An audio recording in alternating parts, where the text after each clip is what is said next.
The alarm blared at 0400, but Captain Sophia Reynolds had been awake since 0300, staring at the ceiling of her quarters. In 6 hours, she would face a disciplinary board that could end her career. By tomorrow, she might no longer be an F-22 Raptor pilot. What the board didn't know was that their decision wouldn't just impact her future, it would determine whether an entire squadron would survive what was coming. Before we jump back in, tell us where you're tuning in from. And if this story touches you, make sure you're subscribed, because tomorrow, I've saved something extra special for you. The pre-dawn air at Holloman Air Force Base carried the familiar scent of jet fuel and desert sand as Sophia laced up her boots. The F-22s stood in perfect formation on the tarmac, lethal birds of prey waiting for their pilots. All except her Raptor tail number 4487, which sat isolated in a maintenance hangar, grounded just like her. At 29, Captain Reynolds had logged more flight hours in the F-22 than any pilot in the 49th Fighter Wing, standing at 5'6" with an athletic build that barely met the Air Force's minimum weight requirement. She didn't fit the traditional fighter jock image. But in the sky, where only skill mattered, she was untouchable. The officers' mess buzzed with the usual morning activity as Sophia entered. Conversations hushed momentarily before resuming at a lower volume. She grabbed a coffee and found an empty table in the corner, spreading out her flight notes and weather patterns as she had every morning for the past 3 years. Old habits died hard, even when you were grounded. Still studying the weather, Reynolds? Colonel Harrison Blackwood's voice carried across the room as he approached her table, tall with steel gray hair and the weathered face of a career military man. Blackwood commanded the 49th Fighter Wing with precision and traditional values. Seems pointless, considering your circumstances. Sophia stood at attention. Just keeping sharp, sir. At ease, Captain. Blackwood studied her with narrowed eyes. The disciplinary board convenes at 1,000 hours. I expect you to present yourself appropriately. Yes, sir, I'll be there. As Blackwood walked away, Major James Winters slid into the seat across from her. As her squadron leader, Winters had tried to protect her from the fallout of her actions, but even his influence had limits. This doesn't have to be the end, Sophia, he said quietly. Just apologize, admit you were wrong, promise to follow the chain of command. They'll probably let you fly again. Eventually, Sophia's jaw tightened. I wasn't wrong, sir. The new combat protocols for engaging 5th-generation enemy fighters are flawed.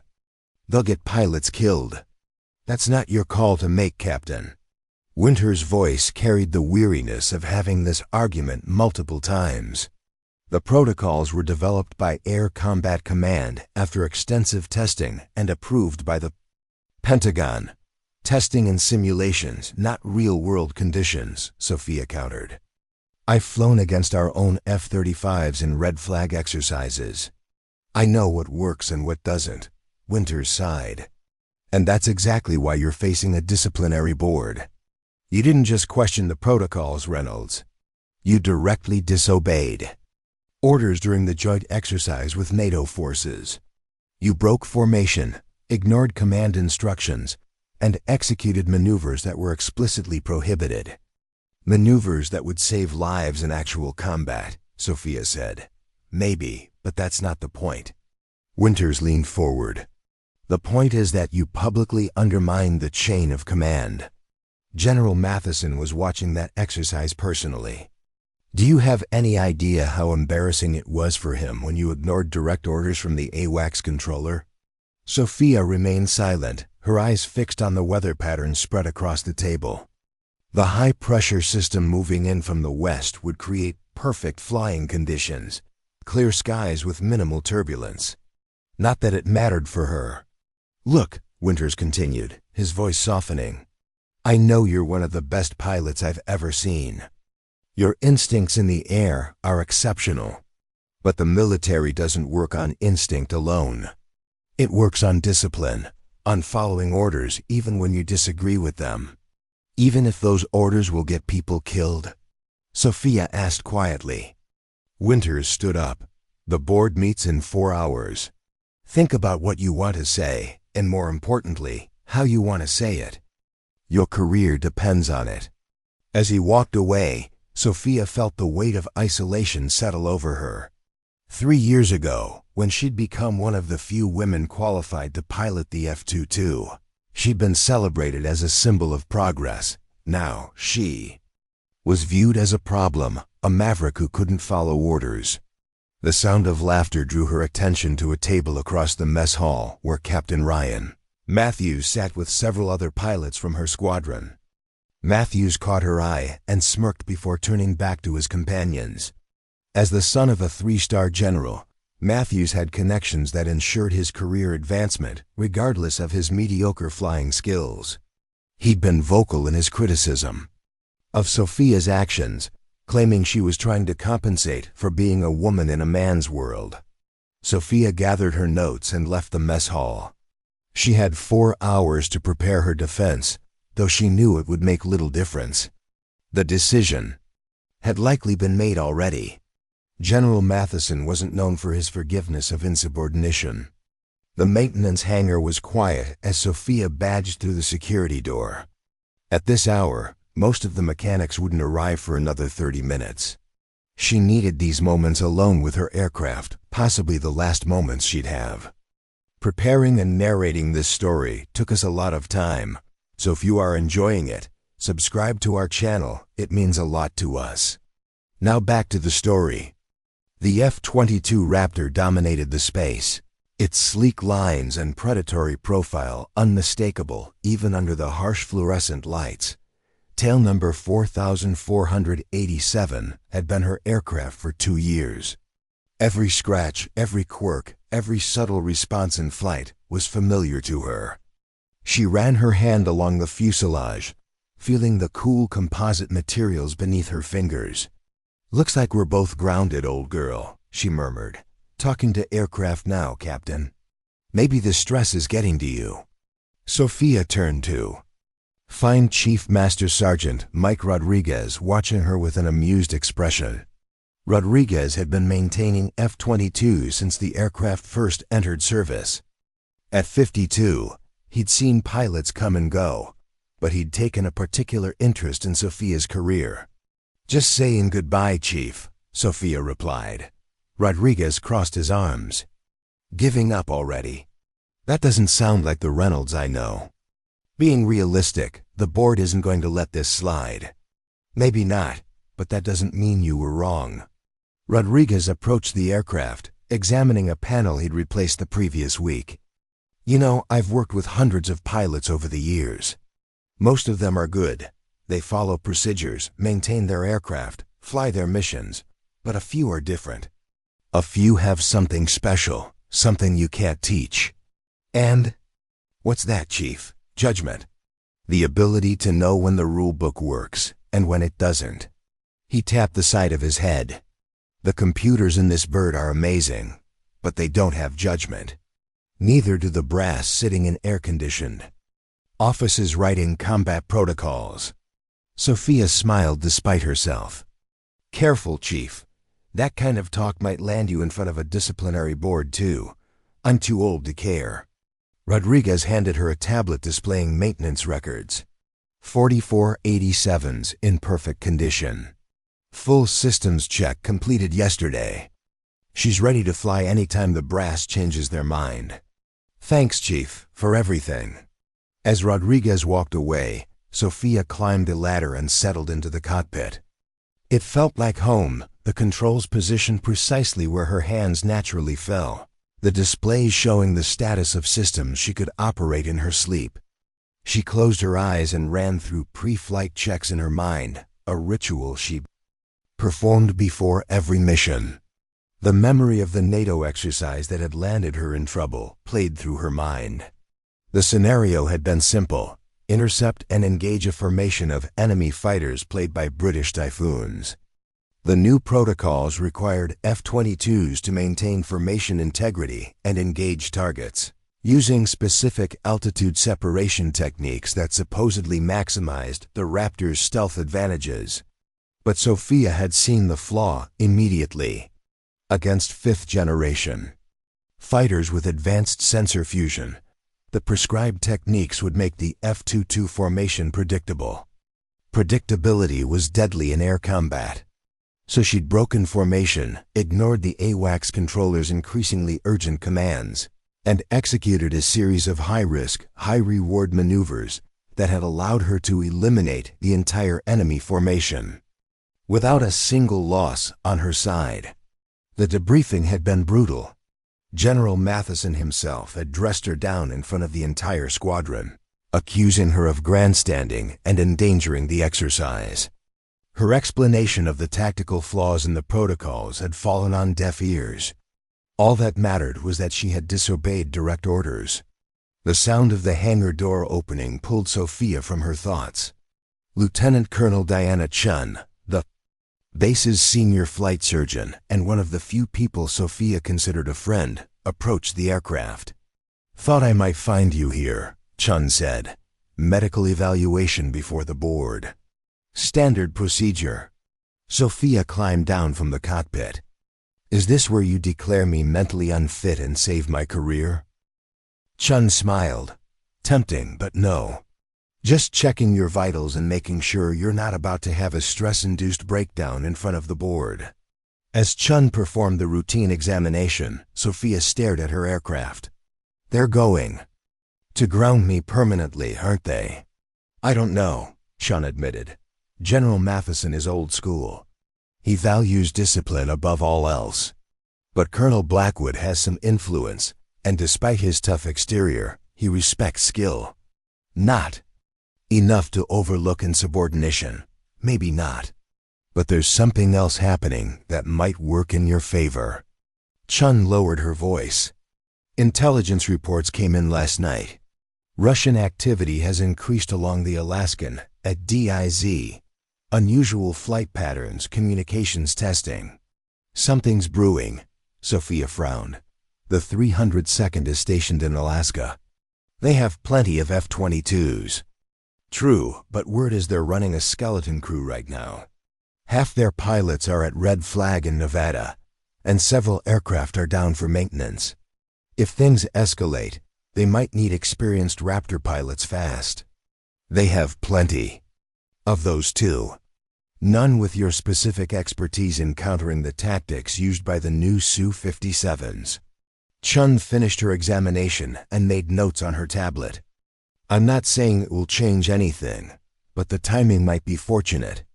As Chun left, Sophia considered this new information.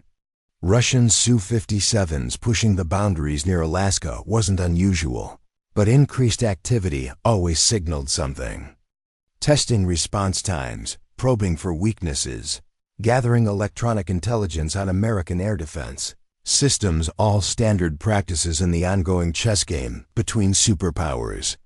The morning passed quickly as Sophia prepared for the board.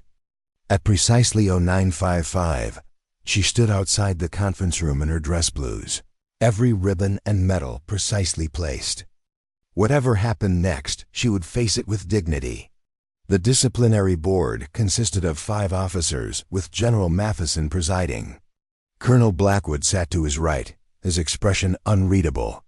The remaining seats were filled by officers Sophia didn't recognize, likely brought in from other bases to ensure impartiality. "Captain Sophia Reynolds," General Matheson began, his voice echoing in the quiet room. "You stand before this board to answer charges of insubordination, failure to follow direct orders, and endangerment of a training exercise. How do you plead?" Sophia stood at attention. "I acknowledge that I disobeyed direct orders during the NATO exercise, sir." "That's not what I asked, Captain. How do you plead?" "I cannot in good conscience plead guilty to endangering the exercise, sir. My actions were taken to demonstrate critical flaws in the new combat protocols, flaws that could cost pilots their lives in actual combat." A murmur ran through the room. Matheson's jaw tightened. "So noted. The board will now review the evidence." For the next hour, Sophia stood as they dissected every moment of the exercise. Radar tracks showed her aircraft breaking formation. Audio recordings captured the increasingly urgent commands from the WACS controller, and her acknowledgments followed by deliberate deviation from instructions. Video from the cockpit camera showed her executing maneuvers specifically prohibited by the new protocols. Finally, Matheson addressed her directly. "Captain Reynolds, do you wish to make a statement before this board deliberates?" This was her moment, possibly her last chance to save her career. Sophia took a deep breath. "Sir, I have served the United States Air Force with distinction for 8 years. In that time, I have followed orders, completed missions, and upheld the values of this institution. My record speaks for itself." She paused, gathering her thoughts. The incident in question was not an act of defiance for its own sake.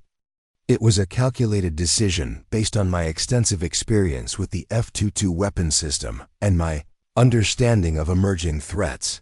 She gestured to the tactical display showing her flight path during the exercise.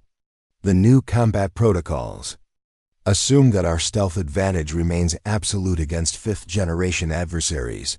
This is a dangerous assumption. The Russian Su-57 and Chinese J-20 have advanced sensor fusion capabilities, specifically designed to detect and track the F-22 under certain conditions.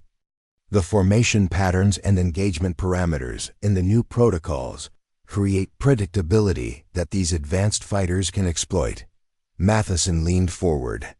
"And you believe your judgment supersedes that of Air Combat Command, the combined experience of hundreds of test pilots, and the explicit orders of your superiors?"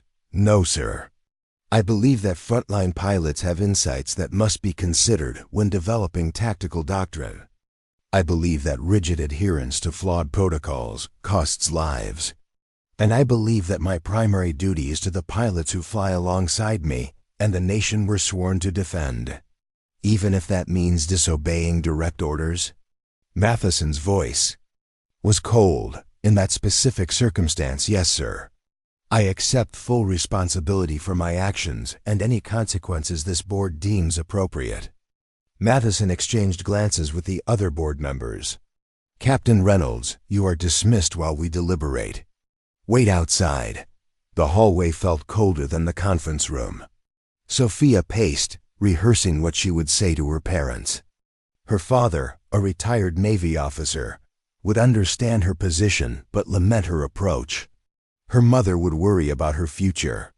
8 years of service, thousands of flight hours, millions of dollars in training, all potentially wasted because she couldn't keep her mouth shut and follow orders. After 45 minutes, a junior officer opened the door. "Captain Reynolds, the board will see you now." Sophia resumed her position at attention before the panel. General Matheson's expression revealed nothing as he read from a prepared statement. "Captain Sophia Reynolds, this board has reviewed the evidence and your testimony. While we acknowledge your distinguished service record and technical expertise, we cannot overlook the seriousness of your actions. Discipline and adherence to the chain of command are foundational to military effectiveness."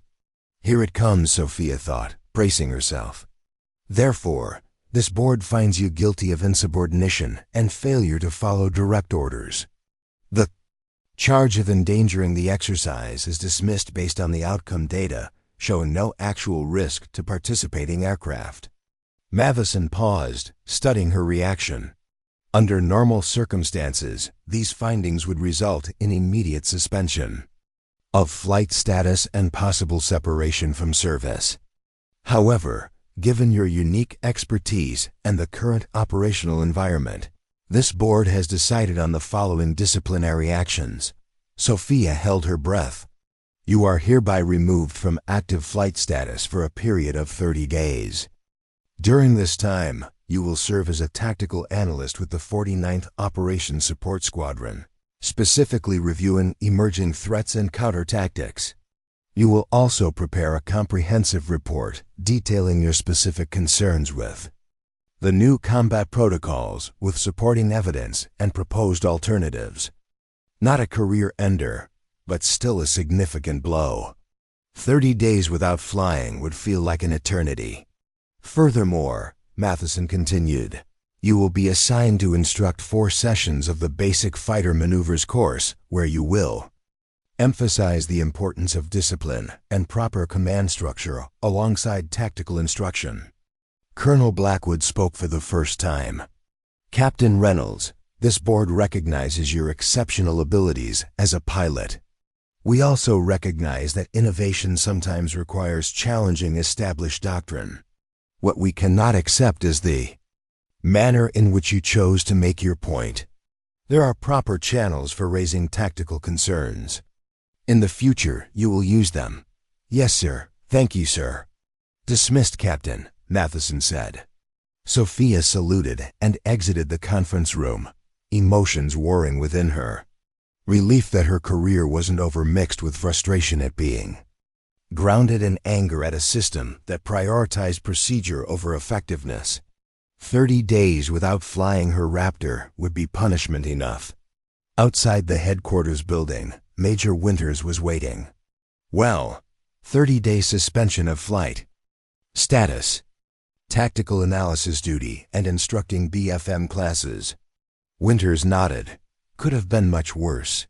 Still feels pretty bad from where I'm standing. You'll survive. Winters fell into step beside her as they walked across the base.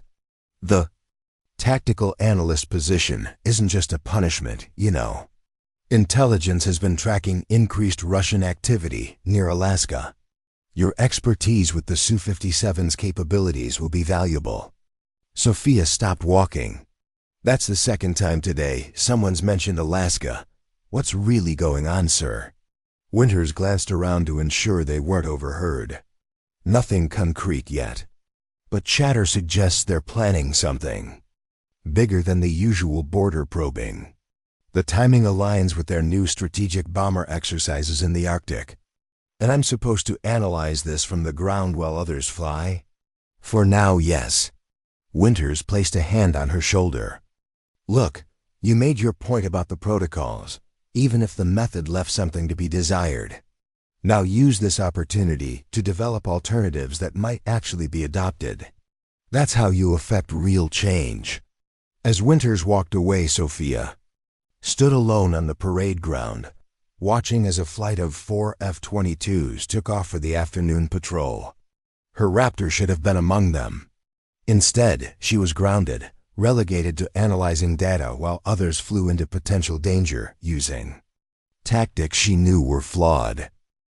The sun beat down on her shoulders as she made her way to the Operations Support Squadron building to begin her new assignment. For the next 30 days, she would play by their rules, work within the system, and hope that someone would listen. Before her worst fears were realized. What she didn't know then was that the clock was already ticking down to a confrontation that would prove her right and test her courage in ways no disciplinary board ever could. The morning briefing started at 04:00 sharp, but Captain Sophia Reynolds had been awake since 02:00.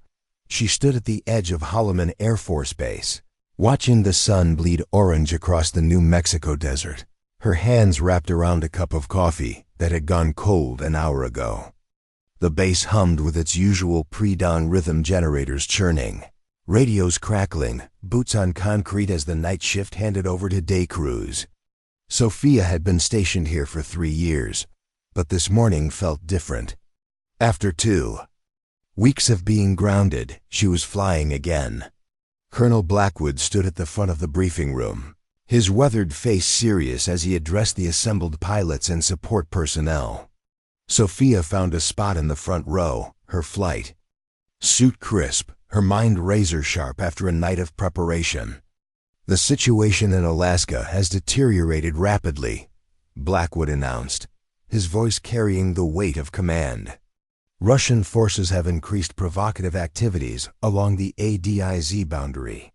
6 Su-57 fighters, 4 Tu-95 bombers, and 2 Tu-160 supersonic bombers are now operating in the region, supported by a naval task force in the Bering Sea.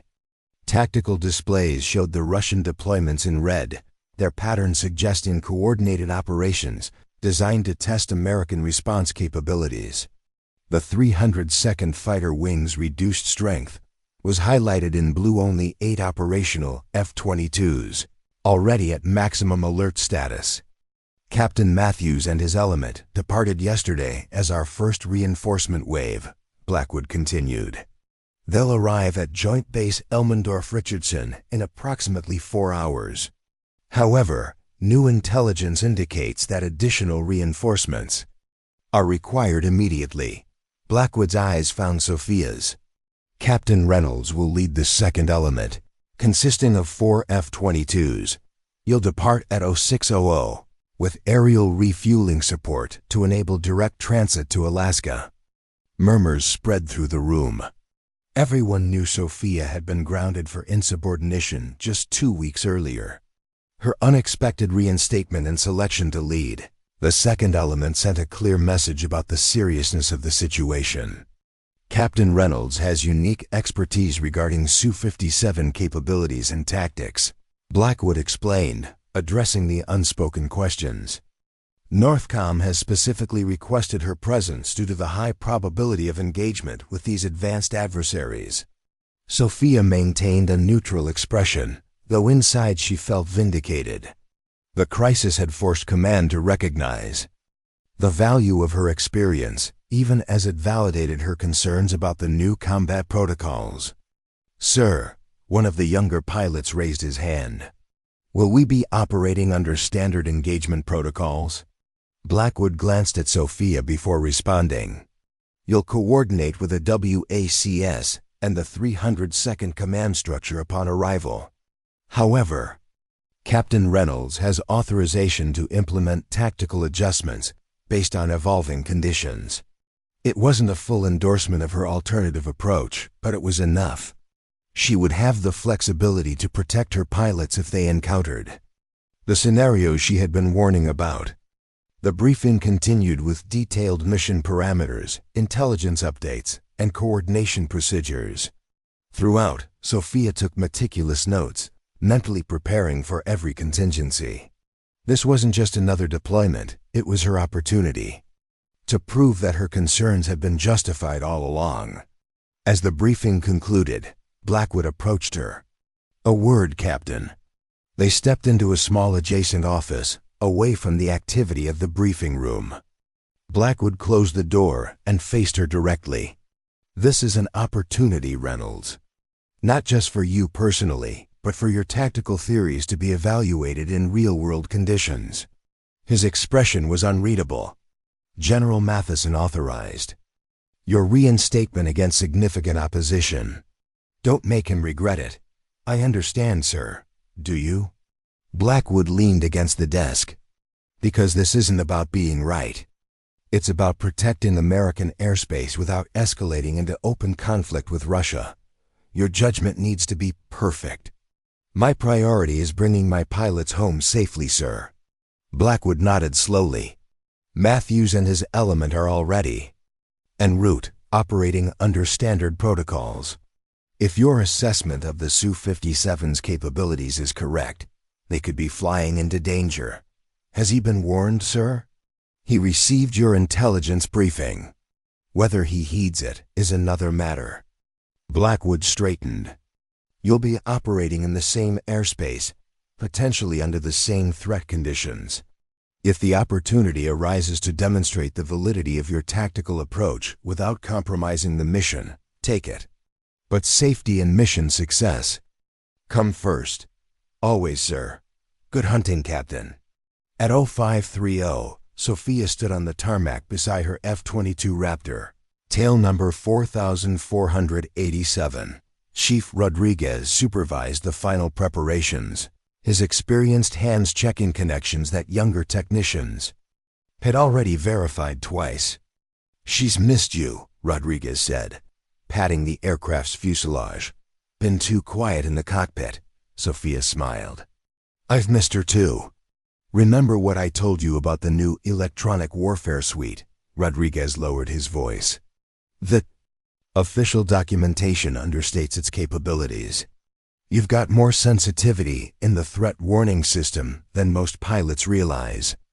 This was Rodriguez's way of giving her an edge, sharing the kind of hands-on knowledge that didn't appear in technical manuals but could make the difference in combat. Thanks, Chief, for everything. Rodriguez stepped back as Sophia completed her walk-around inspection. Her element lieutenants Park, Alvarez, and Chun were conducting their own pre-flight checks nearby. All experienced Raptor pilots, though none had her specific expertise regarding Russian fifth-generation fighters. As she climbed into the cockpit, the familiar surroundings welcomed her like an old friend. Every switch, every display, every control surface was an extension of her body after thousands of flight hours. She settled into the ejection seat and began the startup sequence, her movements precise and automatic. The Raptor's twin Pratt & Whitney F-119 engines roared to life, their combined 70,000 pounds of thrust held in check as she completed the pre-taxi checklist. Around her, the other three Raptors of her element were performing the same dance of technology and human skill. Raptor 2-1, this is Control. You are cleared for taxi and departure, runway 30. Roger, Control. Raptor 2-1 taxiing. Sophia eased the throttle forward, feeling the aircraft respond to her commands as she guided it toward the runway. Her element formed up behind her, a staggered procession of lethal aerospace technology. At the runway threshold, she completed final checks and received clearance for takeoff. Raptor flight, this is Raptor 2-1, commencing takeoff roll. The F-22 accelerated down the runway, pushing Sophia back into her seat as the combined thrust of the engines overcame inertia. At precisely the right moment, she pulled back on the stick, and the Raptor leaped into the air, climbing sharply into the dawn sky. One by one, her element followed, forming up in the standard combat spread as they climbed to their initial cruising altitude. The rising sun painted the aircraft in golden light as they turned northward, beginning the long journey to Alaska. 6 aerial refuelings and 14 hours later, Sophia's element approached the Alaskan coastline.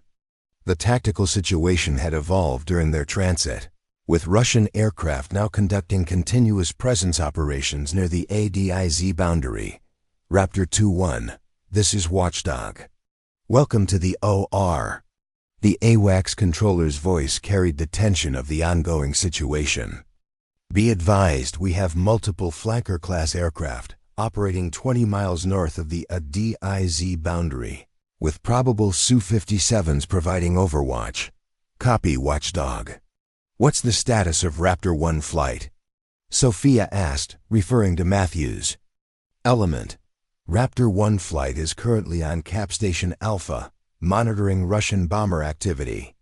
No direct engagement at this time. Sophia checked her tactical display, noting the positions of friendly and hostile forces.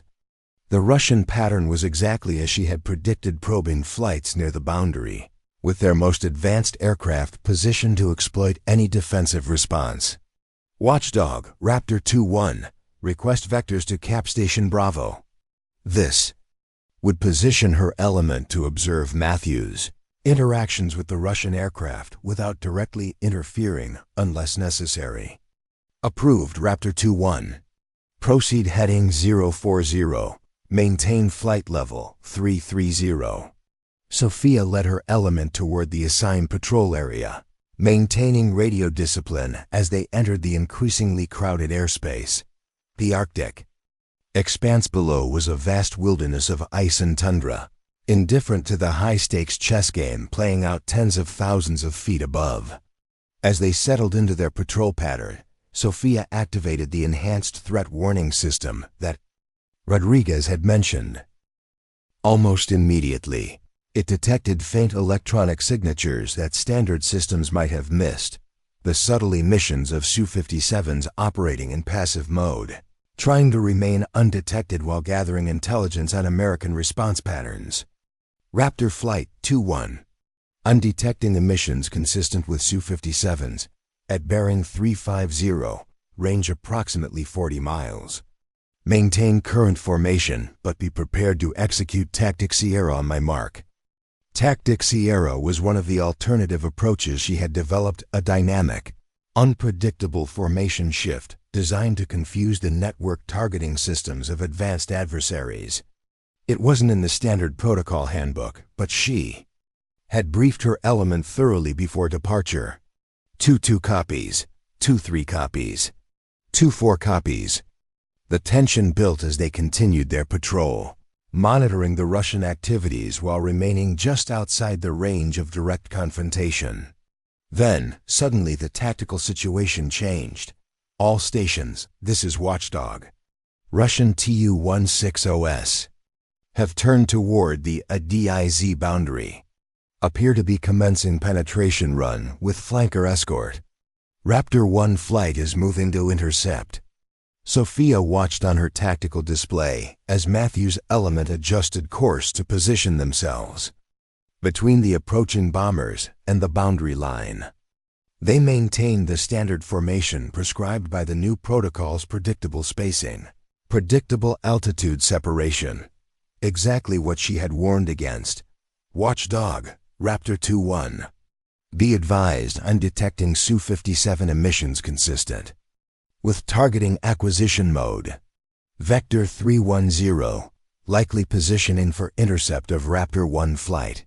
Copy, Raptor 2-1, relaying to Raptor 1-1. But it was already happening. On her display, Sophia watched as two previously undetected Su-57s accelerated toward Matthew's position, using the predictable pattern of his formation to optimize their approach. The Russian pilots had clearly studied the new American protocols and developed specific counter-tactics. Raptor 1-1 Watchdog. Be advised, possible hostile aircraft approaching your 6. Recommend immediate defensive maneuvers. Matthew's voice came through clearly. Copy, Watchdog.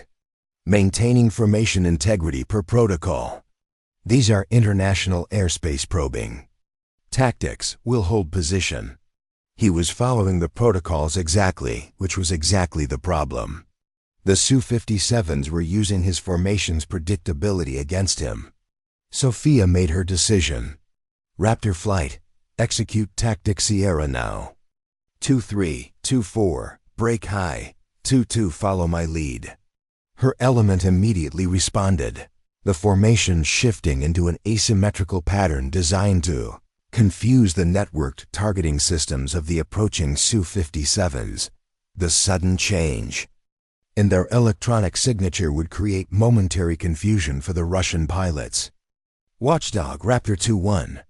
We're repositioning to support Raptor 1 flight. Request permission to demonstrate alternative defensive tactics. There was a moment of hesitation before the response came. Raptor 2-1. This is Bulldog Actual. The voice belonged to the 300 seconds commander. Situation authorized. Show us what you've got, Reynolds. It was the validation she had been waiting for. In the crucible of potential combat, her expertise was being recognized. Raptor flight. Execute Phase 2. Let's show them what these birds can really do. The 4 Raptors under her command executed a series of coordinated, but seemingly random maneuvers, constantly changing their formation geometry while maintaining mutual support. To the Russian targeting systems, they would appear as an unpredictable, constantly shifting threat picture rather than the standardized pattern they had trained to counter. Meanwhile, Matthew's element maintained their textbook formation as the Su-57s closed to engagement range. Sophia watched with growing concern as the tactical display showed the Russians achieving optimal firing positions. Raptor 1-1-2-1. Su-57s have targeting lock. Break formation now. Repeat, break formation. For a critical moment, Matthews hesitated, caught between protocol and the urgent warning from a pilot he had dismissed. Then, perhaps seeing the effectiveness of Sophia's tactics on his own display, he made his decision. Raptor 1 flight, break formation. Execute emergency dispersion. It was almost too late. As Matthew's element finally broke their predictable pattern, the Russian Su-57s launched electronic attacks designed to disrupt their avionics. Had they maintained formation a few seconds longer, the outcome might have been disastrous. Now, with both American elements executing unpredictable maneuvers, the Russian pilots lost their advantage. The Su-57s continued to press forward, but their coordinated attack plan had been disrupted. All Raptor elements, this is Watchdog.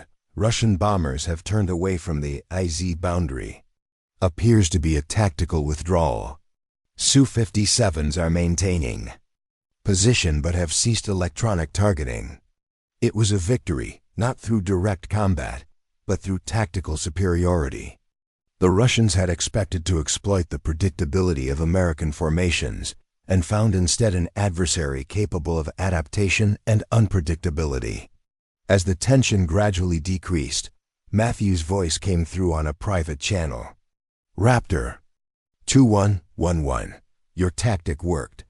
They had us lined up perfectly until we broke formation. That's why I've been arguing against the new protocols, Sophia replied. Predictability is a liability against networked targeting systems. Consider me convinced. There was a new respect in Matthew's voice. We'll debrief fully when we land, but I owe you an apology, Reynolds. You were right. The admission meant more than Sophia had expected. Not because it validated her ego, but the joint debriefing at Joint Base Elmendorf-Richardson lasted nearly 3 hours. Senior officers from Northcom, the 302nd Fighter Wing, and intelligence specialists crowded the secure conference room as Sophia and Matthews presented their after-action reports. The tension between them had transformed into an unexpected alliance, united by their shared experience facing the Russian Su-57s. The standard protocols created a predictable engagement pattern, Matthews explained, highlighting the tactical display showing his element's initial formation. Captain Reynolds warned about this vulnerability in her intelligence briefing, but I failed to appreciate the significance until we faced it directly. Colonel James Davidson, commander of the 302nd, studied the replay of the encounter with keen interest. And your alternative tactics, Captain Reynolds? Walk us through them again. Sophia stood and manipulated the tactical display to show her element's dynamic formation shifts. The key principle is unpredictability. Fifth-generation adversaries rely on network targeting systems that identify patterns and project intercept solutions. By constantly changing our formation geometry while maintaining mutual support, we present a target picture that their systems struggle to resolve. Essentially electronic guerrilla tactics, observed General Harmon, the Northcom representative. Hit and fade applied to electromagnetic signatures. Exactly, sir. The F-22 was designed to dominate through stealth, but against adversaries specifically engineered to counter that advantage, we need adaptive tactics. The debriefing continued with detailed analysis of the Russian capabilities, communication patterns, and response to the American countermeasures. Throughout, Sophia noted with satisfaction that her assessments were being treated with genuine respect, not just polite acknowledgement. As the meeting concluded, General Harmon addressed both flight leaders. The Russians withdrew this time, but our intelligence suggests this was just the opening move in a larger strategic exercise. They're testing our responses, looking for weaknesses to exploit. What's the plan moving forward, sir? Matthews asked. We're reinforcing the 302nd with additional assets, more F-22s from Langley, tanker support from McConnell, and AWACS coverage from Tinker. You'll both remain here with your elements as part of the enhanced defensive posture. Harmon's gaze settled on Sophia. Captain Reynolds, given your demonstrated expertise regarding these threats, Colonel Davidson has requested that you serve as the tactical lead for integrated air defense operations. Sophia blinked in surprise. Sir?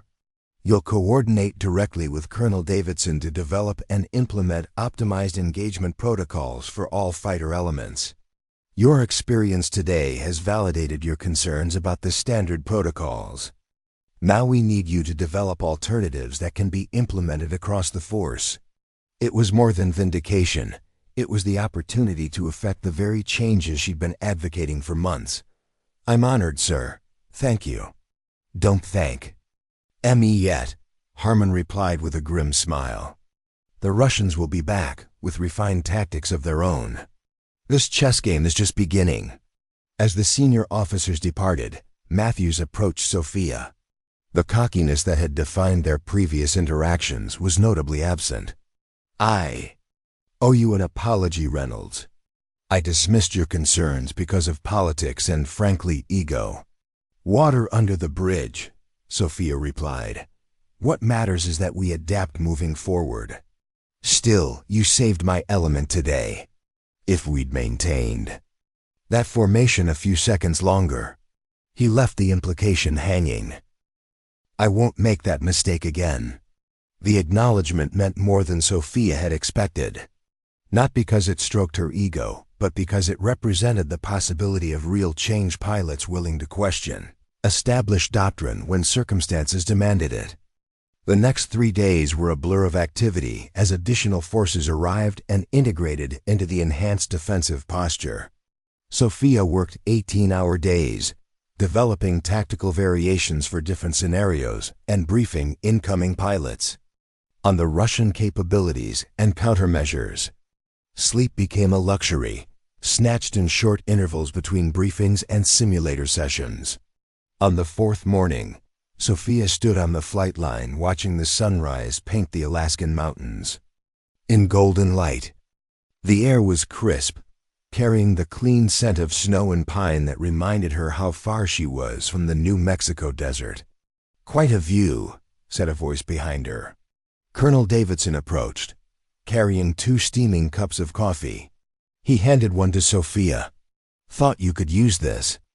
Word is you were in the simulator until 0200. Thank you, sir. Sophia accepted the coffee gratefully. We were running engagement scenarios against multiple Su-57s. The results are promising, so I've heard. Your tactics have significantly improved our projected effectiveness. Davidson sipped his coffee, studying the mountains. You know, when I requested you as tactical lead, there was pushback from certain quarters. I'm not surprised, sir. General Matheson was particularly concerned, given your recent disciplinary action. Davidson glanced at her.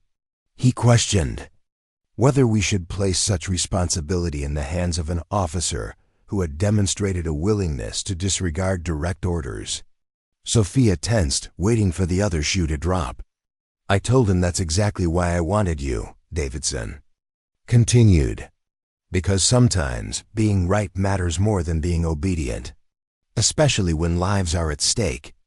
The validation from a senior commander she'd only just met was unexpected.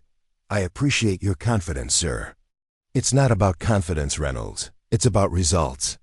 Your alternative tactics have already proven their worth in a potential combat situation. That speaks louder than any disciplinary record. A commotion at the base operations center caught their attention. Personnel were moving with increased urgency, and the alert siren began to wail across the base. Looks like the Russians are back, Davidson remarked, his voice calm despite the implications. Time to see if your tactical innovations hold up under pressure. They hurried to the operations center, where the tactical display showed multiple Russian aircraft approaching the DIZ boundary. Unlike the previous encounter, this formation was more complex, a mix of Tu-95 bombers, Su-35 escorts, and at least 8 Su-57s operating in coordinated flights. They've adapted, Sophia observed, studying the approach patterns. They're using a distributed formation to counter our tactics from the previous engagement. Can we counter it? Davidson asked. Sophia analyzed the display, her mind racing through the simulation she'd run over the past days. Yes, but we'll need to implement Tactic Omega. It's complex and requires precise coordination between multiple elements. The one you developed yesterday? Yes, sir. We ran it in the simulator against exactly this scenario. Davidson didn't hesitate. Make it happen. The alert fighters were already launching Matthew's element first, followed by 2 elements from the 302nd. Sophia's own element was on secondary alert, scheduled to launch in 15 minutes to provide reinforcement if needed. All fighter elements, this is Sentry Actual. Davidson spoke into the command net. Captain Reynolds will provide tactical coordination for this intercept. Follow her instructions precisely. Sophia took a deep breath and activated her communication link. All elements, this is Raptor Tactical. The Russians have adapted their approach based on our previous encounter. We'll counter with Tactic Omega, transmitting formation assignments now. She uploaded the tactical plan to all aircraft, watching. As acknowledgments came back from each element leader, Matthew's voice came through clearly. Raptor Tactical 1-1. Tactic Omega confirmed. Moving to initial positions now. The next 30 minutes were a masterclass in aerial chess. The Russian formation approached with clear intent to penetrate the ADIZ, testing American resolve and response capabilities. As they reached the boundary, the American fighters executed Sophia's Tactic Omega, a complex, 3-dimensional deployment that presented no recognizable pattern for the Russian targeting systems to exploit. From the operations center, Sophia directed the tactical dance, adjusting positions and timing based on the Russian responses. When the Su-57s attempted to isolate Matthew's element, she countered by shifting 2 aircraft from the supporting element to create a temporary numeric advantage. When the Russians adjusted to this, she rebalanced the formation again, maintaining the initiative through unpredictability. They're testing our reactions, she observed to Davidson. Probing for patterns they can exploit. Are we giving them any? Davidson asked, not if we keep changing the playbook. Sophia made another tactical adjustment, shifting the entire defensive screen laterally to counter a developing Russian maneuver. After 45 minutes of this high-stakes maneuvering, the Russian aircraft finally turned away from the boundary, their probing mission complete without achieving penetration of American airspace. All elements Raptor Tactical. Russian forces are withdrawing. Maintain vigilance but return to standard patrol patterns. Sophia felt a wave of satisfaction as the tactical display showed the retreating Russian aircraft. No shots had been fired, no international incidents created, but the message had been sent. American airspace remained secure against even the most sophisticated adversaries. Davidson clapped her shoulder. Textbook execution, Reynolds. Your tactics worked perfectly. This time, Sophia cautioned. They'll analyze our responses and adapt again. This is an evolutionary process. Then we'll evolve faster, Davidson replied. That's why you're here. The following days established a pattern. The Russians would probe the ADIZ with increasingly sophisticated formations and tactics, and Sophia would counter with adaptive responses drawn from her growing catalog of alternative approaches. Each engagement became a learning opportunity. For both sides, a bloodless battle of technological capability and tactical innovation. But on the 7th day, the pattern broke. At 0300, the alert siren wailed across the base, pulling Sophia from a rare 4 hours of uninterrupted sleep.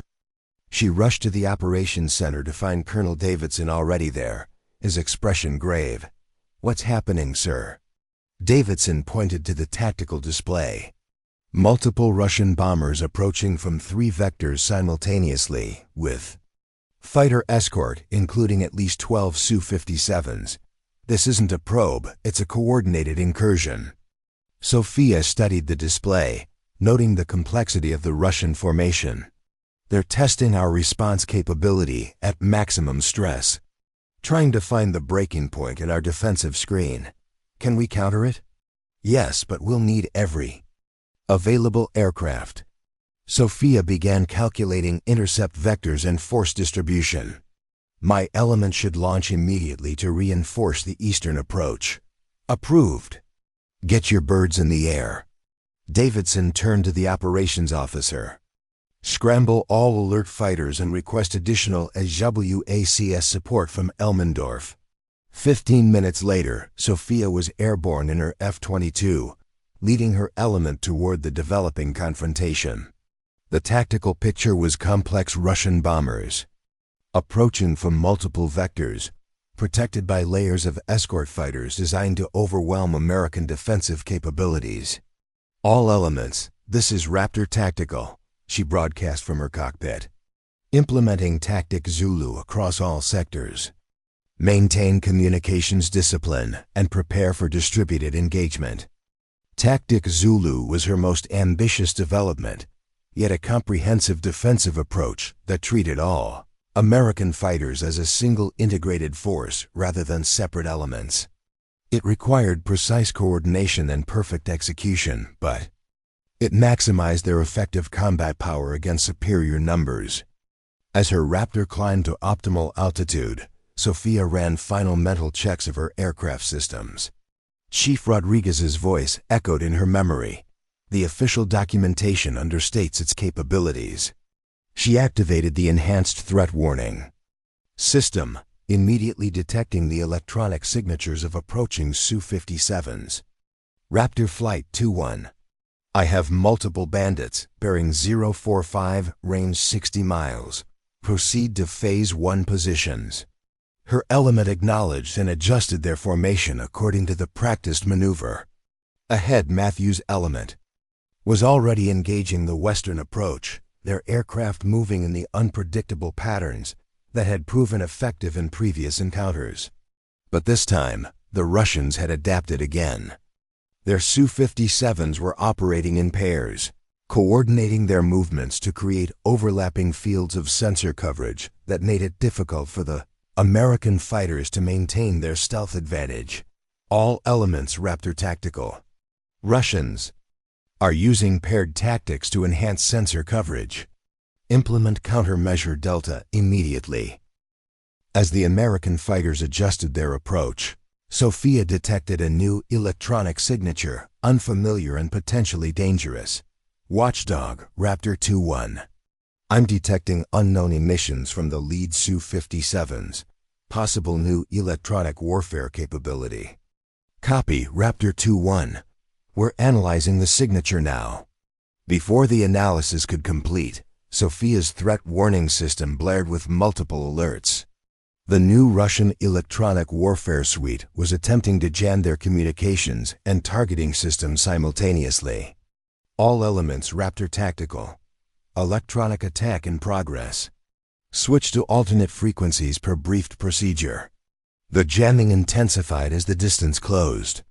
Sophia's displays flickered momentarily before stabilizing, her aircraft's countermeasures working to maintain system integrity. Not all pilots were as fortunate. Several reported degraded communications and intermittent sensor function. "They've been holding this capability in reserve," Sophia realized, waiting until they could deploy it at maximum effectiveness. The tactical situation was deteriorating rapidly. With communications compromised and sensor performance degraded, the carefully coordinated American defense was beginning to fragment. Individual elements were falling back on basic training, rather than executing the complex maneuvers Sophia had designed. "Watchdog, Raptor 2-1. We need to neutralize that electronic warfare capability immediately. Request permission to engage lead Su-57s." There was a tense pause before Colonel Davidson's voice came through the static. "Raptor 2-1, this is Bulldog Actual. Permission granted for limited engagement of electronic warfare platforms only. Weapons tight, do not escalate unless fired upon." It was a calculated risk authorizing weapons. Release against foreign military aircraft in international airspace could escalate the situation dramatically. But allowing the electronic attack to continue would compromise the entire defensive operation. "Raptor Flight 2-1. We are cleared to neutralize electronic warfare platforms. 2-3, 2-4, provide cover. 2-2, you're with me. Weapons tight, targeting jammers only." Sophia pushed her Raptor into a climbing turn, accelerating toward the source of the electronic attack. Her radar identified two Su-57s operating in close coordination, their electronic warfare systems, creating a combined effect greater than either could achieve alone. 2-2 bracket approach. I'll take lead aircraft, you take trailer. Copy 2-1. They executed the maneuver perfectly, approaching the Russian aircraft from oblique angles that minimized the effectiveness of both stealth countermeasures and electronic defenses. Sophia's targeting system acquired lock on the lead Su-57, specifically focusing on its electronic warfare emitters. Fox 3, she transmitted, launching an AN-12 OMRIM missile calibrated for proximity detonation rather than direct impact. The goal wasn't to destroy the Russian aircraft, but to disable its electronic warfare capability. The missile streaked toward its target, followed seconds later by a similar launch from her wingman. The Russian pilots detected the approaching threats and executed evasive maneuvers, but the missiles were programmed for proximity effect against their electronic systems, not direct hits. Twin flashes illuminated the sky as the missiles detonated near their targets. Immediately, the jamming intensity decreased significantly. The Su-57s remained airborne, but their electronic warfare capability had been neutralized. Raptor flight. Disengage and return to defensive positions, Sophia ordered. Mission accomplished. With the Russian electronic warfare advantage neutralized, the American defensive screen quickly re-established cohesion. Tactic Zulu once again proved effective against the superior numbers, creating a flexible, unpredictable barrier that the Russian forces couldn't penetrate without risking direct confrontation. After 30 more minutes of tense maneuvering, the Russian commander apparently decided the test had provided sufficient data. The bombers turned away from the ADIZ boundary, followed by their fighter escorts, including the two Su-57s that had been targeted. All elements, this is Watchdog. Russian forces are withdrawing from all sectors. Maintain defensive positions until they clear monitoring range. The tension in the cockpit gradually subsided as the distance between the opposing forces increased. Sophia's element reformed into a standard patrol formation, their mission successful despite the unprecedented challenge. Raptor 2-1, this is Bulldog Actual. Colonel Davidson's voice carried unmistakable approval. Outstanding tactical coordination. Your decision to neutralize their electronic warfare capability was the turning point. Thank you, sir. It was a team effort, a team following your playbook, Reynolds. Don't sell yourself short. After landing and a preliminary debriefing, Sophia was summoned to a secure video conference with Northcom headquarters. General Harmon appeared on the screen, flanked by several staff officers, and, unexpectedly, General Matheson, the same officer who had presided over her disciplinary board. Captain Reynolds, Harmon began without preamble. I've reviewed the preliminary reports from today's encounter. Your tactical innovations and decisive action prevented what could have become a significant international incident. Thank you, sir. I was just doing my job. Your job? Matheson interjected, his expression unreadable. Your assigned role was F-22 pilot, not tactical coordinator for multi-element air defense operations. Sophia tensed, uncertain where this was heading. Sir, Colonel Davidson authorized me to. I'm well aware of what Colonel Davidson authorized, Matheson interrupted. What I'm interested in is how an officer who was grounded for insubordination less than 3 weeks ago ended up implementing revolutionary tactical changes to established Air Force doctrine. Before Sophia could respond, Harmon raised his hand. What General Matheson is acknowledging, in his own way, is that your actions have validated the concerns you raised during the NATO exercise. The standard protocols would have been ineffective against the Russian tactics we face today. Matheson's stern expression softened slightly. Captain Reynolds, military discipline exists for good reasons. The chain of command and adherence to established procedures are the foundation of effective operations. But today's encounter demonstrates that doctrine must evolve to meet emerging threats. That's what I've been trying to say, sir, Sophia replied carefully. Yes, you have. Repeatedly and occasionally inappropriately. Matheson's lips twitched in what might have been a suppressed smile.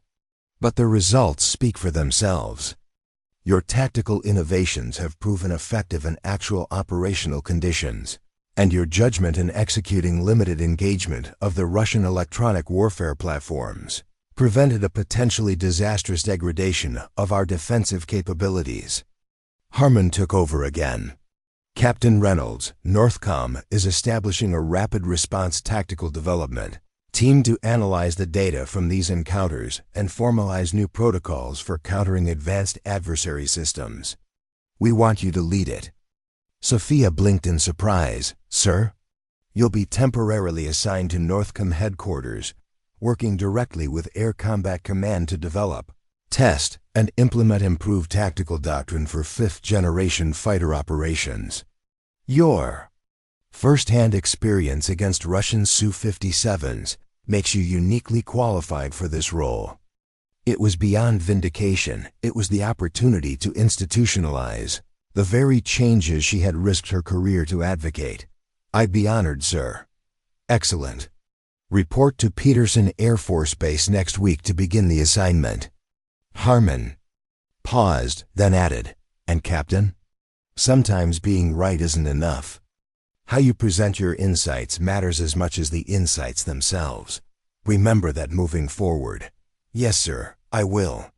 After the video conference ended, Sophia stood alone in the secure communications room, processing the unexpected turn of events. 3 weeks ago, she had been grounded for insubordination, her career potentially in jeopardy. Now she was being assigned to help rewrite the tactical doctrine she had challenged. Colonel Davidson found her still there 10 minutes later. I heard the news.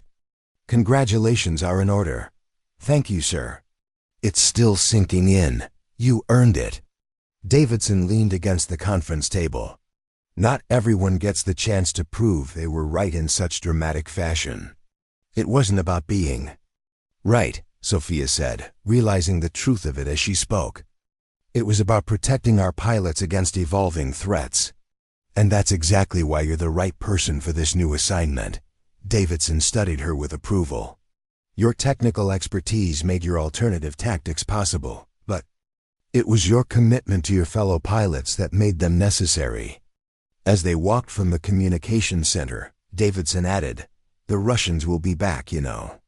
They'll have analyzed today's encounter and developed new approaches.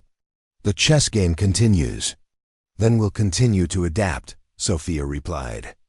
That's the real lesson here. Tactical doctrine isn't static. It evolves as threats evolve. Precisely. Davidson stopped at the door to the operations center. One more thing, Reynolds. General Matheson mentioned something interesting during the preliminary briefing before you joined the call. Oh? He said that your disciplinary action wasn't entirely about the NATO exercise incident. It was also a test to see how you would respond to having your concerns dismissed. Whether you'd become bitter and disengage, or continue to develop your ideas despite the setback. Sophia considered this revelation. So my grounding was part of an evaluation? Not initially. But Matheson is pragmatic enough to use the situation to assess your character once it developed. Davidson smiled slightly. You passed. Instead of giving up, you continued to refine your tactical concepts, even while grounded. That persistence impressed him more than your technical expertise. As Davidson departed for another briefing, Sophia made her way to the flight line where her F-22 stood in the evening light, its sleek lines embodying the technological superiority that had been tested today. Chief Rodriguez was supervising the post-flight maintenance, his experienced hands checking connections despite the presence of younger technicians. Heard you're heading to Northcom, he said as she approached. Big promotion. News travels fast. Always does. Rodriguez patted the aircraft's fuselage. She performed perfectly today. Those Russian jamming systems didn't stand a chance against the countermeasures we installed. Rodriguez winked. Let's just say I made a few optimizations that aren't in the technical manuals, nothing unsafe, just enhancements based on operational experience. Sophia smiled, recognizing again how many people had contributed to today's success, from the maintenance crews, who kept the aircraft at peak performance, to the pilots who executed complex maneuvers under pressure. I couldn't have done it without this team, she acknowledged. Any of it. That's why you'll succeed at Northcom, Rodriguez replied. Because you understand that innovation isn't just about technology or tactics. It's about people working together, each contributing their unique perspective. As the sun set behind the Alaskan mountains, casting long shadows across the flight line, Sophia reflected on the journey that had brought her here. From being grounded for insubordination to leading tactical innovation at the highest levels. Because she had refused to accept that being small meant being insignificant. Tomorrow would bring new challenges, new adversaries, new tactics to develop. But tonight, standing beside the aircraft that had carried her through today's confrontation, Sophia felt the satisfaction of knowing that her voice had finally been heard, not because she had shouted louder, but because she had proven the value of her perspective through action when it mattered most. In the high-stakes chess game of aerial combat, she had demonstrated that sometimes the smallest pieces on the board could make the most decisive moves. And in doing so, she had not only saved her squadron, but had changed the way the entire air force would approach combat against advanced adversaries for years to come. 6 months after the Alaskan confrontation, Captain Sophia Reynolds stood at the podium in the Air Combat Command Auditorium at Langley Air Force Base, facing a room filled with senior officers, tacticians, and test pilots. The atmosphere was electric with anticipation as she prepared to present the culmination of her work at Northcom, a comprehensive revision of fighter engagement tactics against advanced adversaries. Project Chimera represents a fundamental shift in how we approach aerial combat in the 5th-generation environment. Sophia began, her voice steady despite the high-profile audience. Rather than static protocols designed for specific scenarios, we've developed an adaptive framework that evolves in real time based on adversary capabilities and behaviors. On the large screen behind her, complex tactical diagrams illustrated the principles she described. General Matheson sat in the front row, his expression thoughtful as he absorbed the presentation. Beside him, General Harmon from Northcom nodded, occasionally already familiar with the concepts from their development. The core principle is unpredictability through distributed cognition, Sophia continued. Instead of centralized command imposing fixed formations, we enable element leaders to adapt autonomously within a coordinated framework. This prevents adversaries from detecting patterns they can exploit while maintaining overall tactical cohesion. For the next 45 minutes, she detailed the technical aspects of the new approach, supported by data from both the Alaskan encounters and subsequent simulator testing. The results were compelling: a 73% increase in effectiveness against simulated Su-57 tactics and similar improvements against Chinese J-20 scenarios. As she concluded, Sophia addressed the most controversial aspect of her proposal. This approach requires a cultural shift in how we train pilots and evaluate tactical decisions. Initiative and adaptive thinking must be valued alongside discipline and procedural adherence. Pilots need the confidence to make real-time adjustments when confronting novel threats, balanced with the discipline to maintain overall mission parameters. The room fell silent as she finished. Then General Matheson stood, his weathered face unreadable. Captain Reynolds, 6 months ago, you were facing disciplinary action for insubordination when you disregarded established protocols during a NATO exercise. Now you're proposing we institutionalize the very approach that got you grounded. A tense murmur ran through the audience. Sophia held Matheson's gaze. Yes, sir, I am. Because those protocols were developed for a threat environment that no longer exists. Our adversaries have evolved, and so must we. Matheson studied her for a long moment, then a slow smile spread across his face. Congratulations, Captain. You've made your case. He turned to address the room. Project Chimera is approved for implementation. All fighter squadrons will begin transitioning to the new tactical framework immediately. The auditorium erupted in applause and discussion. As senior officers approached to congratulate her, Sophia caught sight of a familiar face at the back of the room, Captain Ryan Matthews, who had led the first element during the Alaskan confrontation. He gave her a respectful nod before slipping out the door. After the presentation, Sophia found herself in General Matheson's office, seated across from the officer who had presided over her disciplinary board just 7 months earlier. Quite a journey you've had, Reynolds, Matheson observed, leaning back in his chair. From troublemaker to tactical innovator in less than a year. I was never trying to be a troublemaker, sir. I know that now.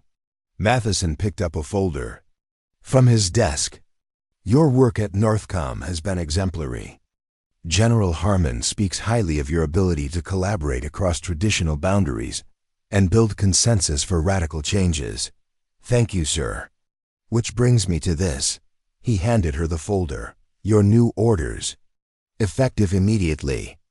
You're promoted to Major and assigned as the Director of the Advanced Tactical Development Division at Nellis Air Force Base. Sophia opened the folder with stunned silence, scanning the official orders. The promotion was unexpected, coming years ahead of the normal timeline. The new position would place her at the forefront of tactical innovation for the entire Air Force. Sir, I thank you. This is an incredible opportunity. You earned it, Reynolds. Matheson's expression turned serious. But it comes with significant responsibility. You'll be shaping how our pilots train and fight for the next decade. The lessons from Alaska need to be institutionalized without losing the discipline that makes our forces effective. I understand, sir. Do you? Matheson leaned forward. Because the hardest part won't be developing new tactics. It will be changing the culture, helping experienced officers accept that their established approaches may no longer be optimal. Not everyone will embrace change as readily as I have. The candid admission surprised Sophia. You've been remarkably supportive, sir, especially considering our history. Because I recognize something important about you, Reynolds. Your insubordination wasn't about ego or rebellion for its own sake. It was about protecting your fellow pilots. Matheson stood and walked to the window overlooking the flight line. In 30 years of service, I've learned that the best officers are those who balance respect for authority with moral courage, the willingness to risk their careers when lives are at stake. He turned back to face her. Your new position will test that balance daily. You'll have the authority to implement changes, but you'll need to bring people along rather than alienate them. Can you do that? I believe I can, sir. The Alaskan experience taught me that being right isn't enough. How you communicate matters just as much as what you're saying. Good. Matheson extended his hand. Congratulations, Major Reynolds. Make us proud. 3 weeks later, Sophia arrived at Nellis Air Force Base, the sprawling complex in the Nevada desert that housed the Air Force's most advanced training programs, including Red Flag international exercises and the prestigious weapons school. As the new Director of Advanced Tactical Development, she would work directly with the military's most experienced fighter pilots to refine and implement Project Chimera. Her first day began with a surprise. As she entered the division headquarters, she found the briefing room filled with familiar faces, pilots, and support personnel from the Alaskan confrontation, including Matthews, Lieutenant Garcia from Intelligence, and even Chief Rodriguez, who had apparently requested transfer to Nellis specifically to join her team. Welcome to Nellis, Major, Matthews said, extending his hand. We thought you could use some People who already understand your approach. Touched by the gesture, Sophia shook his hand. I thought you were assigned to Kadena after Alaska. I was. But when I heard about Project Chimera, I requested reassignment. What we did in Alaska, that was the future of air combat. I want to be part of it. Coming from the pilot who had once dismissed her concerns, the statement represented a profound transformation. I'm glad to have you on the team, Matthews. Rodriguez approached with his characteristic grin. Couldn't let you revolutionize fighter tactics without someone to keep your aircraft running. Major. Besides, I've got a few ideas about systems integration that might complement your tactical framework. The reunion was cut short by the arrival of Colonel Victor Ramsey, Commandant of the Air Force Weapons School and Sophia's new superior officer. Tall and imposing with the confident bearing of a career fighter pilot, Ramsey had a reputation as both a brilliant tactician and a traditionalist. Major Reynolds, he greeted her with a firm handshake. Welcome to Nellis. I see you've already assembled quite the entourage. Not my doing, sir. They volunteered. Loyalty, good sign. Ramsey gestured toward his office. Walk with me. We have much to discuss. Once they were seated in his office, Ramsey studied her with penetrating intensity. Your reputation precedes you, Reynolds. The Maverick of Alaska. They're calling you in some circles. Not a nickname I chose, sir. No, but an apt one. You challenged established doctrine, were proven right in combat conditions, and now you're here to institutionalize your approach. Ramsey leaned back in his chair. Do you know why I requested you for this position? I assumed General Matheson made the assignment. He approved it. I requested it. Ramsey's expression remained neutral. Because the weapons school needs to evolve, and you represent the kind of thinking we need grounded in solid fundamentals, but willing to adapt to emerging threats. This was unexpected.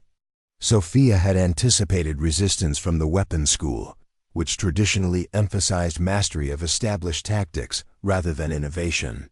That said, Ramsey continued, I have concerns about Project Chimera. Not its effectiveness. The data from Alaska speaks for itself, but its implementation. How do we train pilots to be both disciplined and adaptive? How do we evaluate performance when the tactical approach is constantly evolving? Those are exactly the questions we need to address, sir. Sophia leaned forward, energized by Ramsey's engagement.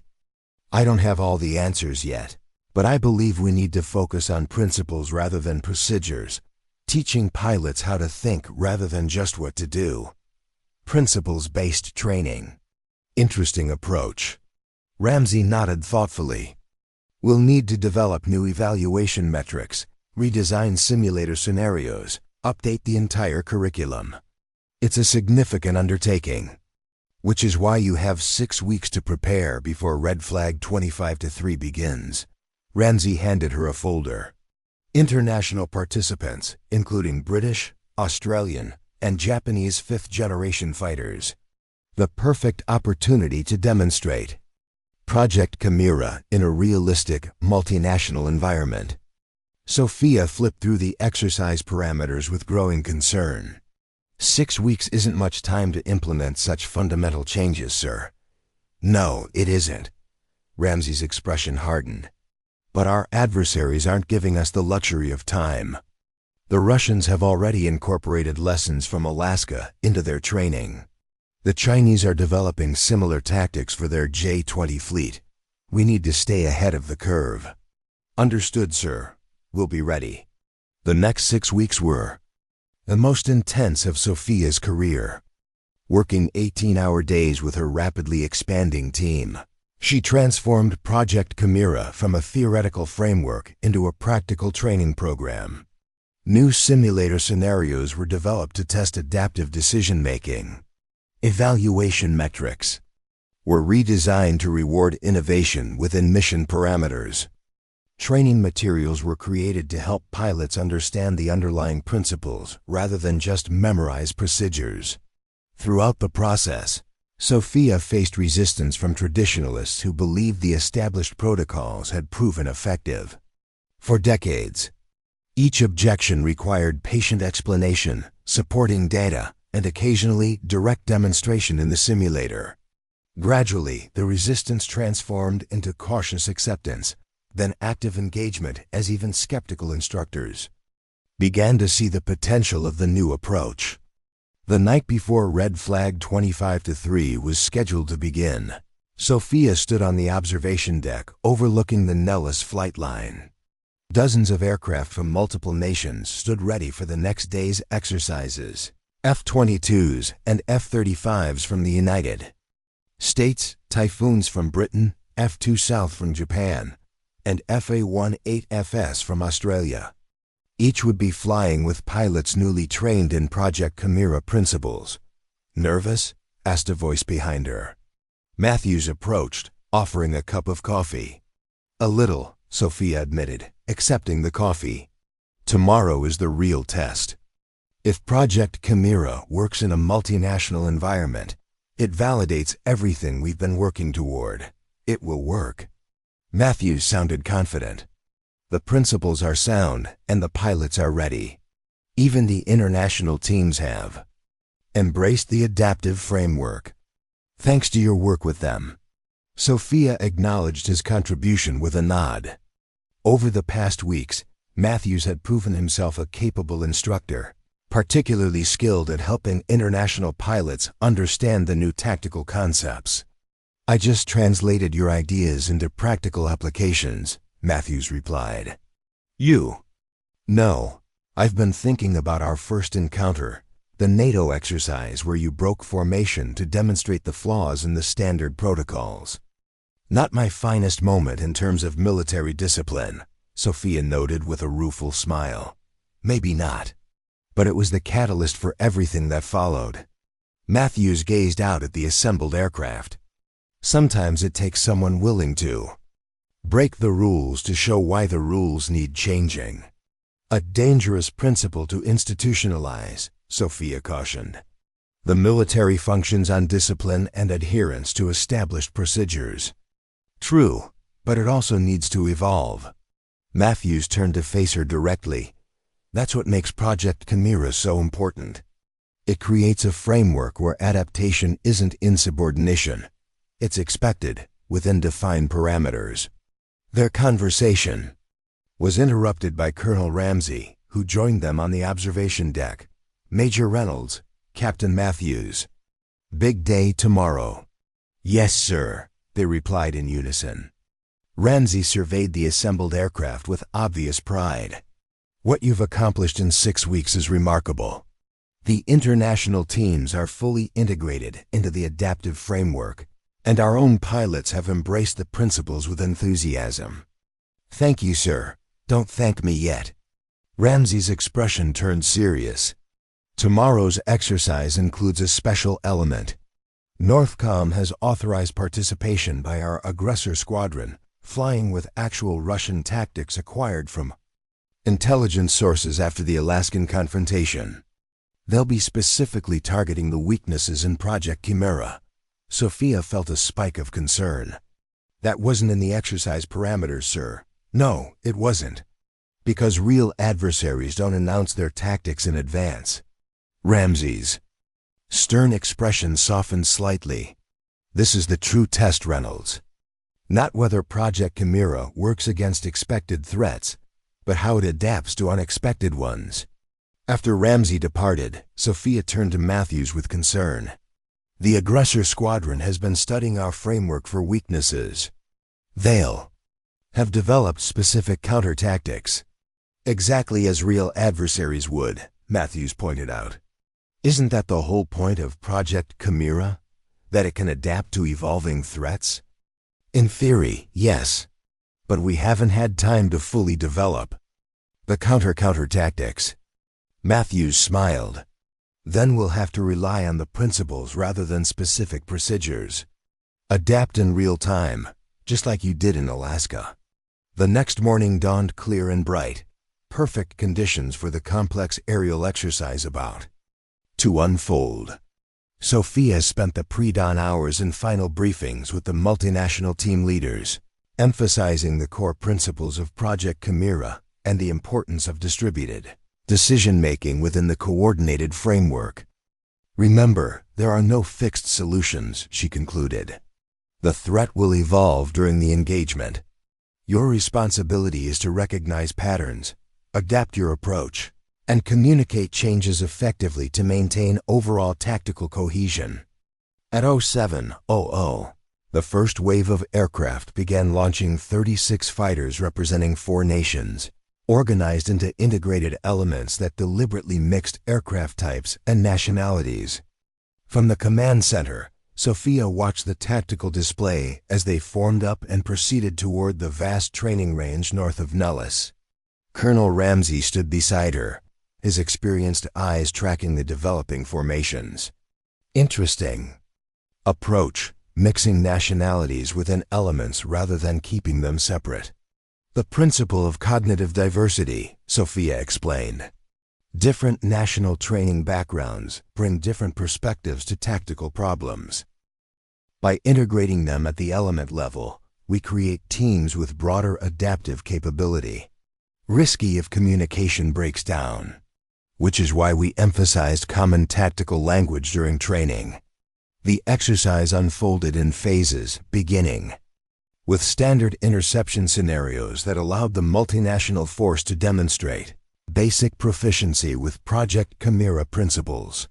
The aggressor squadron, playing the role of Russian and Chinese aircraft, initially employed conventional tactics, testing the Blue Force's coordination and communication.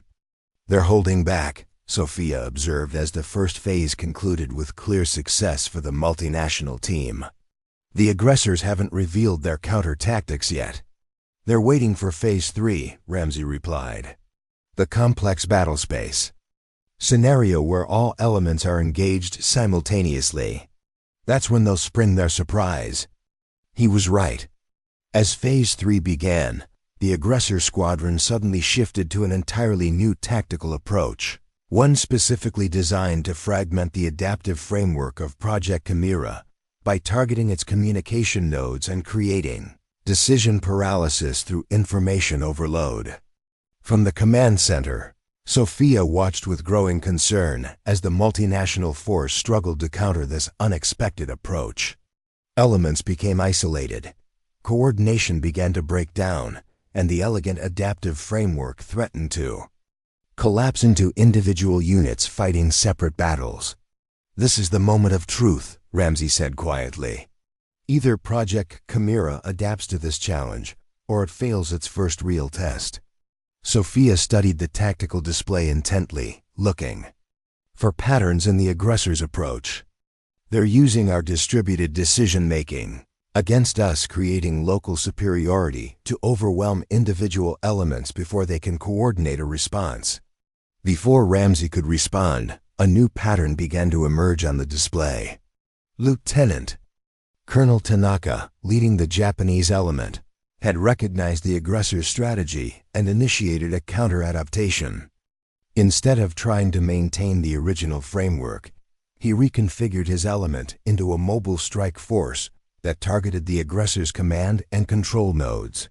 Within minutes, other element leaders recognized the effectiveness of this approach and began implementing similar adaptations.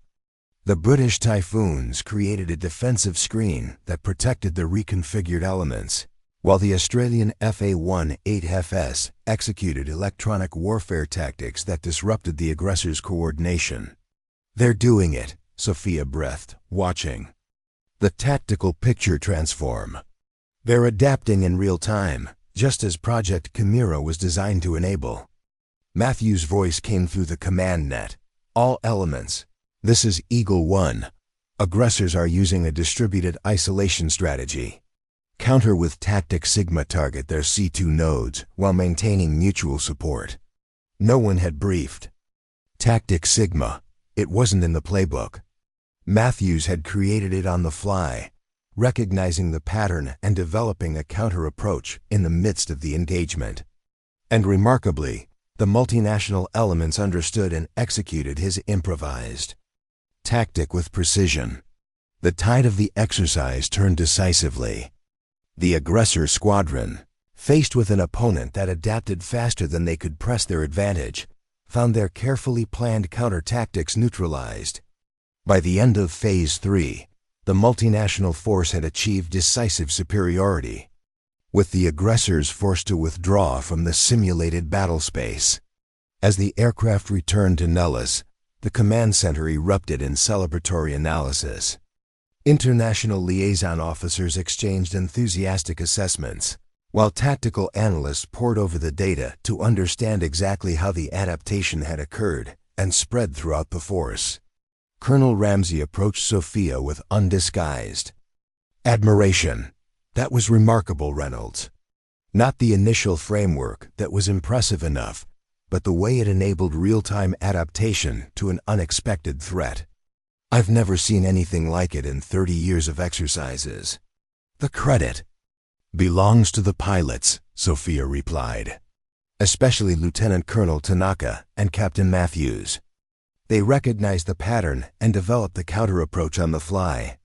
Because you created a framework that encouraged that kind of thinking." Ramsey extended his hand. "Project Chimera is officially validated. As of today, it becomes the standard tactical approach for all fifth-generation fighter operations in the Air Force." The post-exercise debriefing was a triumph. Pilots from all participating nations enthusiastically embraced the principles of Project Chimera, offering insights from their own experiences that would further refine the approach. The aggressor squadron commander grudgingly acknowledged that the adaptive framework had overcome their carefully designed counter-tactics more quickly than anyone had anticipated. As the debriefing concluded, General Matheson made a surprise appearance. Standing before the assembled multinational force, he formally announced the full implementation of Project Chimera across all Air Force fighter operations, with liaison programs to share the framework with key allies. "What Major Reynolds and her team have developed isn't just a new tactical approach," Matheson declared. "It's a new way of thinking about air combat in the fifth-generation environment, one that balances discipline with adaptation, structure with flexibility, and individual initiative with team coordination." He turned to Sophia. Major Reynolds stepped forward. Confused, Sophia approached the podium where Matheson stood. "In recognition of your exceptional contributions to national security and the advancement of air combat tactics, it is my honor to present you with the Distinguished Flying Cross for your actions during the Alaskan confrontation, and the Legion of Merit for the development of Project Chimera." The room erupted in applause as Matheson pinned the medals to her uniform. Sophia stood at attention, overwhelmed by the moment. From grounded for insubordination to decorated innovator in less than a year, a journey she could never have anticipated when she first challenged the established protocols. After the ceremony, as the multinational team celebrated their successful exercise, Sophia found a quiet moment on the observation deck where she had stood the previous night. The setting sun painted the desert in gold and crimson, a dramatic backdrop for the aircraft arrayed on the flight line below. Chief Rodriguez joined her, leaning against the railing with his characteristic casual confidence. "Quite a day, Major. Quite a journey," Sophia replied. "From being grounded to this, it doesn't seem real sometimes." "It's real because you made it real." Rodriguez nodded toward the flight line. "Every one of those pilots down there is safer today because you had the courage to stand up for what you knew was right, even when it cost you." Sophia reflected on his words. It wasn't just courage. It was preparation. Being ready when the opportunity came, having done the work. To back up my concerns with solutions. "That's what separates the real innovators from the complainers," Rodriguez agreed. "Anyone can point out problems. The leaders are the ones who bring solutions." As darkness fell over Nellis, Sophia thought about the journey ahead. Project Chimera would continue to evolve, facing new challenges and adversaries. The principles she had fought to establish would be tested repeatedly in exercises and perhaps someday in actual combat. But the fundamental transformation had already occurred, not just in tactical doctrine, but in the culture itself. The Air Force had embraced a framework that valued both discipline and adaptation, that recognized the importance of established procedures while creating space for innovation when circumstances demanded it. In the end, that was Sophia's true victory. Not the medals or the promotion or even the validation of her tactical theories, but the creation of a system where future pilots wouldn't have to choose between following orders and doing what was right, where questioning established wisdom wasn't insubordination but an essential part of effectiveness against evolving threats. As she walked back toward the headquarters building, where international teams were still analyzing the day's exercise, Sophia felt a profound sense of accomplishment. The path hadn't been easy, and at times it had seemed her career might end in disgrace rather than distinction. But by staying true to her principles while learning to work within the system, she had not only saved her squadron, but had transformed the way an entire force would fight for years to come. Tomorrow would bring new challenges, new threats, new opportunities for innovation. But tonight, in the quiet satisfaction of a mission accomplished, Major Sophia Reynolds allowed herself to savor a simple truth. Sometimes the greatest leadership comes not from those who follow the path, but from those with the courage to forge a new one when circumstances demand it. If you enjoyed this story, don't forget to hit the subscribe button and become part of our Everyday Life Stories community. Where are you watching from? Drop a comment below. We love hearing from our amazing viewers around the world. Up next, you've got 2 more standout stories right on your screen. If this one hit the mark, you won't want to pass these up. Just click and check them out. And don't forget to subscribe and turn on the notification bell so you don't miss any upload. From us